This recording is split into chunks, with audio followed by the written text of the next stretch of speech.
Você pode pensar que o sequestro se aplica apenas ao ato físico de sequestrar, mas com a internet, as mídias sociais e a tecnologia moderna, os agressores agora podem ameaçar e controlar outras pessoas virtualmente por meio de telefones e computadores. Um exemplo de sequestro virtual é conhecido como sextorção. É quando alguém ameaça distribuir virtualmente informações ou imagens sensíveis para extorquir favores sexuais, imagens sexuais ou dinheiro. Ashley Reynolds se refere ao homem que a explorou pela internet e mídias sociais como um sequestrador, porque ele, nas palavras de Ashley, a sequestrou de conseguir viver a sua vida plenamente. Quando ela tinha apenas 14 anos, a conta de Ashley no MySpace se tornou seu pesadelo quando ela foi vítima de sextorção nas mãos de um estranho. Eu tinha 14 anos e estava indo para o segundo ano do ensino médio. O MySpace era prioridade na época. Meu perfil estava privado, mas recebi uma mensagem aleatória de alguém que eu não fazia ideia de quem era. O nome dele no MySpace era Capitão Óbvio. O assunto da mensagem estava em letras maiúsculas e dizia: "Tenho fotos suas pelada, abra isso." Eu nem me dei ao trabalho de abrir, eu deletei e segui com o meu dia. No final de semana tinha um feriado e todo mundo estava indo comemorar. Foi aí que recebi uma mensagem no meu telefone e dizia: "Tenho fotos suas nua, por que tá me ignorando?" As mensagens começaram a chegar cada vez mais. E dizia: "Se você não me enviar 7 fotos suas nua agora, vou enviar o que tenho para todos os seus amigos." No começo parecia tão absurdo que eu estava tentando encontrar respostas sobre como ele poderia ter fotos minhas nua. Eu deixei a webcam ligada, ele hackeou o meu computador. Quando você ouve algo tantas e tantas vezes, "tenho fotos suas nuas" e é ameaçado de novo e de novo, você começa a acreditar nisso. Todos estavam sentados na mesa do pátio conversando, e foi aí que eu tive que me desculpar depois de receber várias mensagens seguidas e ele não aceitar um não como resposta. Eu fui ao banheiro e foi quando eu tirei as 7 fotos nua. Eu pensei que se eu enviasse essas fotos, tudo ia acabar e eu poderia seguir com a minha vida e ninguém saberia. Mas, uma vez que eu mandei, foi o que ele usou como chantagem dali em diante. Começou com as 7 fotos, mas estava se transformando em mais de 60 fotos todas as noites. E você nem consegue imaginar os tipos de poses e coisas que eu tinha que fazer. Que eu tinha que fazer comigo mesmo, coisas que eu nem tinha ideia que existiam na época. Eu era basicamente um fantoche, eu tinha que fazer qualquer coisa. Eu lidava com isso de manhã, de tarde e de noite. Eu bloqueava ele no MySpace e ele criava outra conta e mandava mensagem de lá. Toda vez que o meu telefone tocava ou eu via que tinha uma nova mensagem no MySpace, era tipo um soco no estômago. Meu corpo inteiro começava a tremer. Eu chamo essa pessoa de meu sequestrador porque, pra mim, parece uma forma de sequestro, como um sequestro virtual. E isso durou cerca de 6 meses.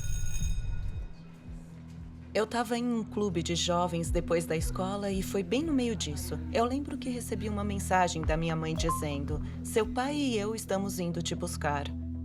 Eu sabia que tinha alguma coisa errada. Chegando em casa, a minha mãe aponta para o monitor e diz: "O que é isso?" O que ela estava apontando era um dos tópicos das minhas mensagens, minha conversa com esse cara. Eu simplesmente caí no chão e comecei a gritar e chorar porque eu sabia que eles sabiam e eu não sabia o que ia acontecer depois disso. Eu me lembro do meu pai querendo chamar a polícia e fazer alguma coisa como qualquer pai faria. A minha mãe estava tentando acalmar ele e tentando se acalmar. E ela disse: "Não vamos chamar a polícia." E foi aí que ela abriu o site do Centro Nacional para Crianças Desaparecidas e Exploradas. Eu cancelei a conta como Centro Nacional para Crianças Desaparecidas e Exploradas me ensinou. E esperei alguns meses e comecei a ficar cansada. Eu só queria ser normal, queria me encaixar com os meus amigos. E eu fiquei triste vendo todo mundo podendo se divertir no MySpace, conversar no MySpace e foi aí que decidi fazer outro perfil. E eu não deveria ter feito, mas fiz. Depois de excluir suas contas nas redes sociais para escapar de um predador online, No final, Ashley Reynolds, de 14 anos, retornou à internet e descobriu que o seu pesadelo estava longe de acabar. Quando ele encontrou o segundo MySpace, ele ficou muito bravo. Aí vieram mais ameaças sobre enviar as minhas fotos. Eu ignorei. E um pouco depois disso, a minha mãe estava na sala e ela se lembra de me ouvir gritando: ele fez isso, ele fez isso. Não, eu estava chorando muito. Ele enviou algumas fotos para alguns dos meus amigos. Ninguém me desprezou. Ninguém fez isso. Eles estavam todos lá por mim, todos me apoiaram o tempo todo. Mas eu ainda tinha que pisar em ovos. Com muito, muito medo de tudo à minha volta. Eu não sabia se ele sabia onde eu morava, eu não sabia se estava caminhando até o ponto de ônibus, se ele estava me observando. Eu não sabia se ele ia aparecer na minha escola um dia, ou na casa de um amigo, ou bater na minha janela no meio da noite.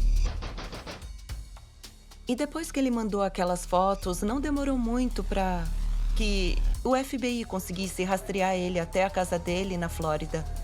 E foi lá que finalmente pegaram ele.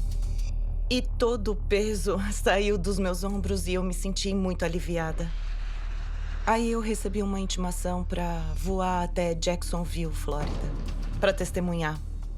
E foi nessa viagem que eu conheci outras vítimas pela primeira vez. Na verdade, ele estava fazendo isso com mais de 300 garotas. A mais nova das vítimas tinha 8 anos. Tinha uma garota que pensou que estava em um relacionamento real com ele. E outra garota que dizia que ele iria até a casa dela para encontrar com ela. E outra garota que estava olhando ao redor de lugares em uma sala tentando pendurar uma corda porque ela não aguentava mais a dor.